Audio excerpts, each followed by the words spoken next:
So my topic for today is the simplification of AWS Transit Gateway network, which is service from AWS. But firstly, I will introduce myself. Don't be scared about the photo, that's just me. And I'm a DevOps engineer / cloud engineer with 5+ years experience. And I'm AWS certified and also specialized in cloud networking. Here are content that I will speak about today. Who I am, I already told you who I am. Then what is Transit Gateway and multiple Transit Gateways in network design, how to simplify to central Transit Gateway, and deployment via AIC. This is typo. And then cost saving and monitoring. So, okay, let's begin with the presentation. What is Transit Gateway? I'm imagining that as a cloud router in AWS, which is routing network traffic between VPCs or site-to-site VPNs. So, with the Transit Gateway, you can connect your Amazon VPCs.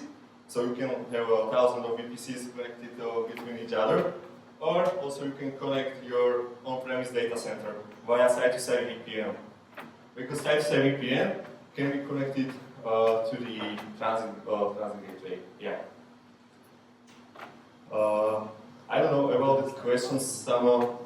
Can they ask me questions during the presentation? No. Okay. Okay. So I have prepared this diagram. Here are some use cases for which transit gateway can be used.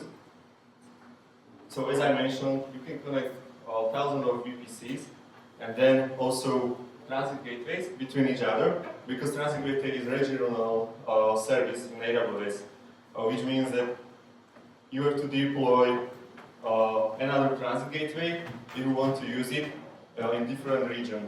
For example, if your company uses Europe, Ireland region, and then some region in Africa, you have to use 2 transit gateways, which needs to be connected via transit gateway peering.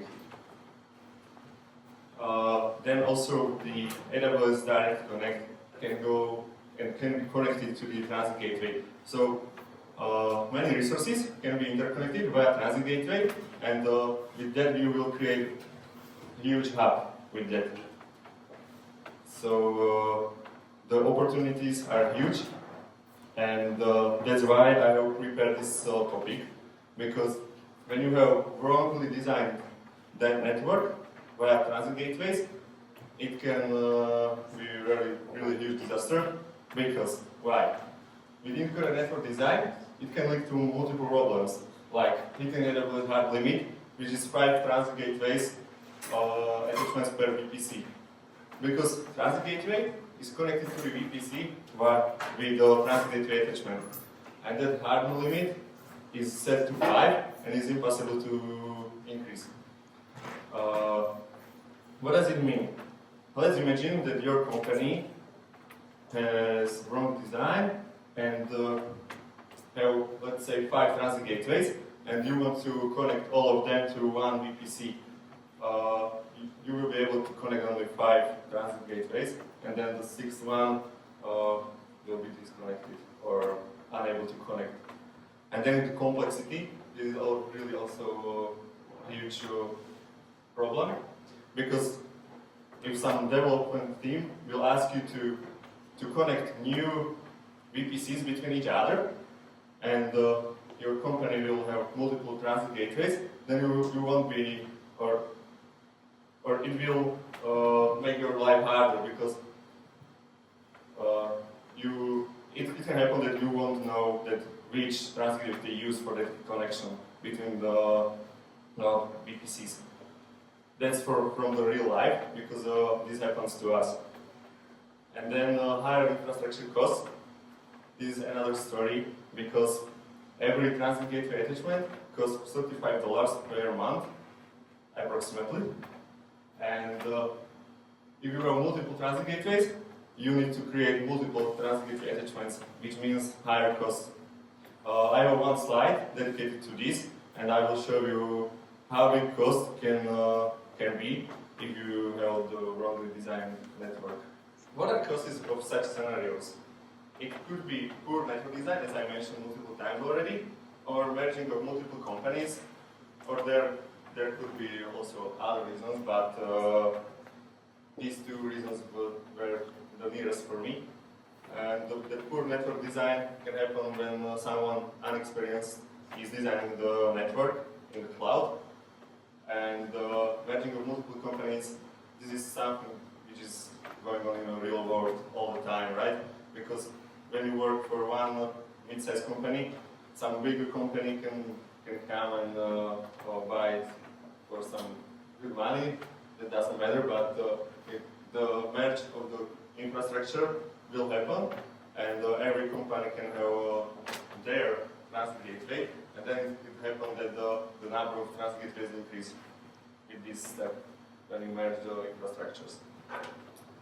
How it can look like? This is a very high perspective diagram, and it looks very complex.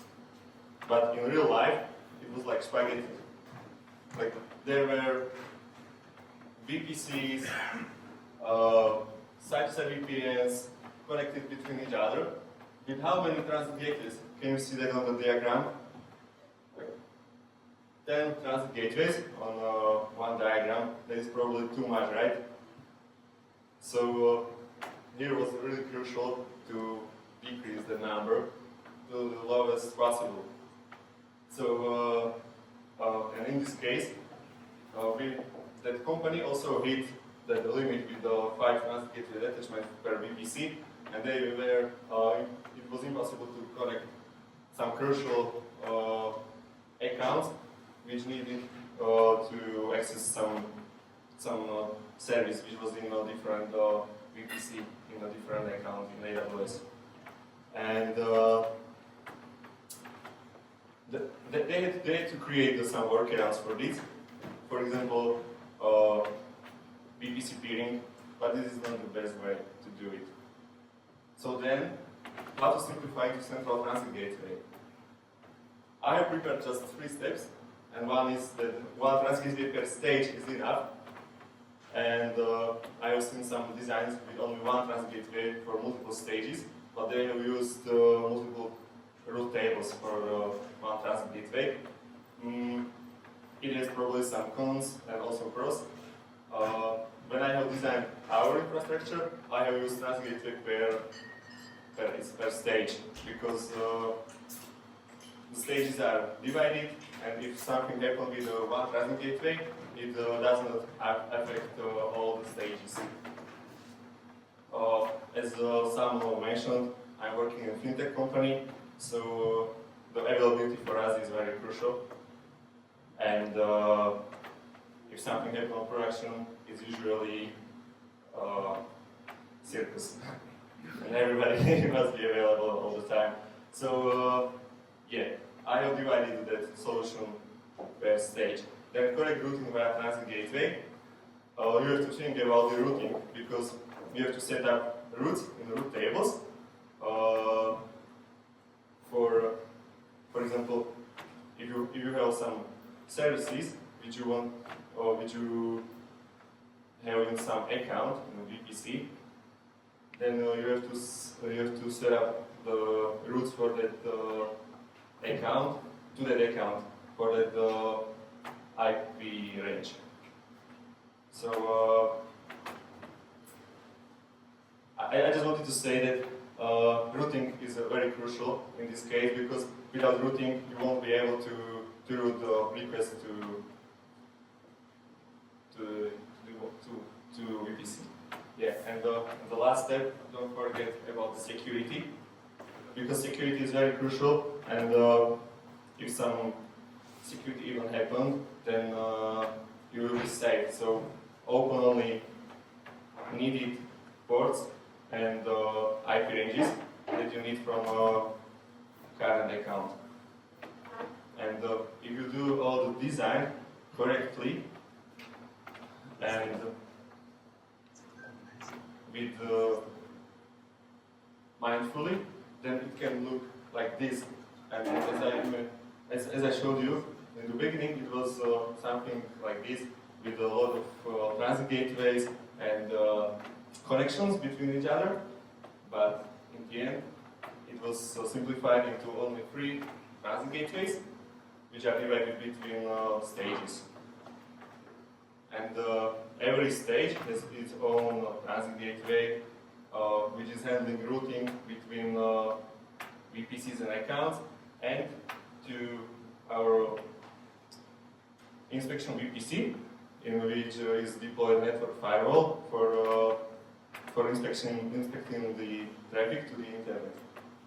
So we use that for connection to the public internet from private subnets. For that, we have used the default route to that inspection VPC via transit gateway. And all the same design is used for every stage, from test to production.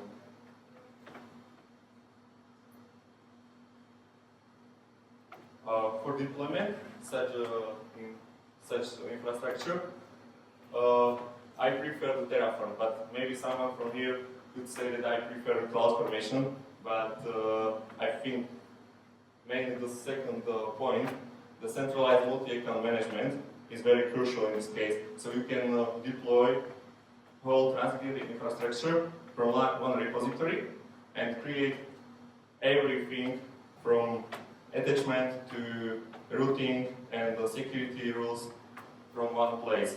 And with CloudFormation, AWS CloudFormation, I'm not sure if this will be possible, or if yes, then it will be very hard to do it. And of course, Terraform is a multi-provider, and you can use different cloud providers. So you can use one repository for Azure and then also for AWS. This is the cost saving that I mentioned in the beginning. 35 USD per transit gateway attachment per month. It is approximately this price. And for example, imagine that your company has around 100 VPCs, and every VPC has 4 transit gateways attachments. So that will cost you 400 transit gateway attachments, which is 400 times 35, which is $40,000, $14,000. And if you merge and redesign transit gateway network into one central transit gateway, so let's imagine 100 transit gateways attachments, which every attachment is deployed in one VPC, times 35, so it's $500. So in this case, the cost saving will be $10,500.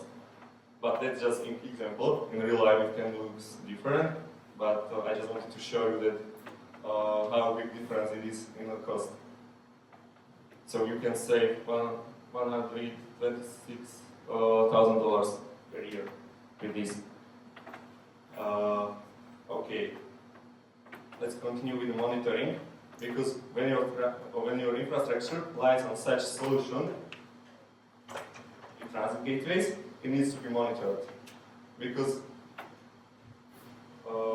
if you are connecting from accounts to some crucial services within your network, then you have to be alerted, or you have to know if something happened with your network, and you should know it before your customers, right? So I just wanted to show you one possible solution which can be designed differently, but this was done by us, and let's show it. So this is solution for the monitoring of transit gateways. These EC2 instances, these entities could be replaced with, for example, AWS Lambdas, but we have used EC2 instances with Telegraph agents, which are running on them, because Telegraph agent has inputs which are designed directly for this use case. I think it's called HTTP something. You could find it in the documentation for Telegraph. So Telegraph is able to hit endpoint which you can configure for that. And then it is routed through transit gateway. And in our network, we use also the public and private endpoint. Because for public, we know that the public internet is available from private resources, which are deployed in private subnets. And private target is just for checking the connection between accounts, and in this account is running some crucial service which needs to be available all the time. This must be monitored also. So if Telegraph resolves the private endpoint, then it goes through the transit gateway to private application load balancer, and then the AWS Lambda is triggered via ALB. And sorry? No question, you can continue. Okay. Okay, and what I wanted to say is, for the public endpoint, we use the public root 53 record, which is resolved for the public IP, which is used on a public application load balancer. And then the same AWS Lambda is triggered via public ALB. And the response is checked with the Telegraph on EC2 instance. And then all the data are sent to InfluxDB and checked via chronograph on which are running tick scripts. If the tick script will describe or the structure of the tick script, we'll find out that there are missing data or there are timeouts from some endpoints or EC2 instances, then alert is triggered, in this case by GOT, and standby person needs to resolve this immediately or as soon as possible. I'm thinking what I wanted to say about this solution. This is just an example, right? It can be done also with multiple different ways, without EC2 instances, with a fully serverless solution, with AWS Lambdas, etc. But what is the purpose is that it needs to be monitored. Okay, I think that's it. Yeah. Thank you.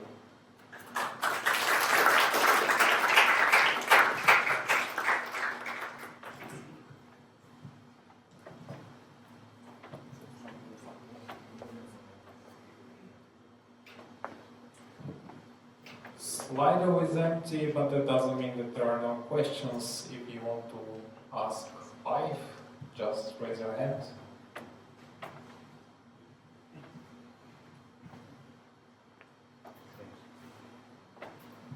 Okay, so this topic was really deep dive and it's about networking. So maybe Tomáš, one question from my side. When we are on AWS and we are trying to connect two VPCs together, what is the difference between the VPC peering and transit gateway? Why I should, let's say, consider transit gateway instead of VPC peering? Yeah, okay, so let's say 2 reasons. VPC peering is not transitive, right? So if you connect, okay, I don't have an image for that, but if you connect 2 or 3 VPCs, but only VPC A and B are connected, and then VPC B to C are connected, then you are unable to communicate between A and C, right? Because the B is between them, but the VPC peering is not transitive. And this is not the case for the transit gateway because it's, let's say, big hub which is connecting everything between each other. And what I wanted to mention is that you can, of course, the second thing is that with the transit gateway, you can connect between each other thousands of VPCs and also site-side VPNs, direct connects, etc. And with VPC peering, you can connect only VPCs, and it's not transitive, and there is a limit, I think 250, yeah, there is hard limit from AWS, 250 VPCs, so per the 250, no, even less, it is, I think 50 only. 50 VPC peerings per VPC, I think, if I'm correct. But they are still changing that, so it's maybe outdated, but I remember that it was something like that, or 150. Thank you very much. And maybe one or second question from my side. Some of our folks are also developers. And maybe for them, what is the advantage of using Transit Gateway? For example, especially when they are on-premise. How can they use it for the real scenario? So, Yeah, if some company have on-premise infrastructure and then also the cloud infrastructure, you mean? So then you can connect the site-to-site VPN, which will be directly connected to the Transit Gateway instead of a virtual private gateway. So then you will connect your on-premise infrastructure with your cloud infrastructure. great, thank you. That's all from my side. Any other questions from anyone? Peter, just smiling. What if you have, Please. what if you have overlapping seeders on-prem and in some of your VPCs? Yeah, okay, this is really hard question, but I think in AWS there is some local NAT or something that you can use, and that seeder can be NATed before it reach the AWS infrastructure. But I have never done such scenario, but I have checked this in the past, and I think it is possible. Some private NAT or something, I don't know how it is called in AWS, but it is possible to do it. Because I know that in the past we had overlaps in our infrastructure, and then I have done some research and I have found this, but in the meantime it was resolved by another way. Okay. But if you have any other solution for that, just let me know, because I'm also interested about it. Okay, anyone else? Another question? What are the reasons not to use a Transit Gateway? Not to use Transit Is Gateway? there anything besides costs? Okay. But it depends on your use case. Let's say I want to connect to VPCs. Only two VPCs? Yeah, let's say I want to connect just two. So then it doesn't make sense, right? Only two VPCs you can connect with the VPC peering, so it doesn't make sense. But if you are expecting that your company will grow in near time, then you should use Transit Gateway. And would it make sense to connect just two VPCs with a Transit Gateway? Would it give me any advantage? Yes, as I mentioned, you can connect your on-premises infrastructure, and also direct connect from AWS, and it will bring or it will provide you the scalability for the future.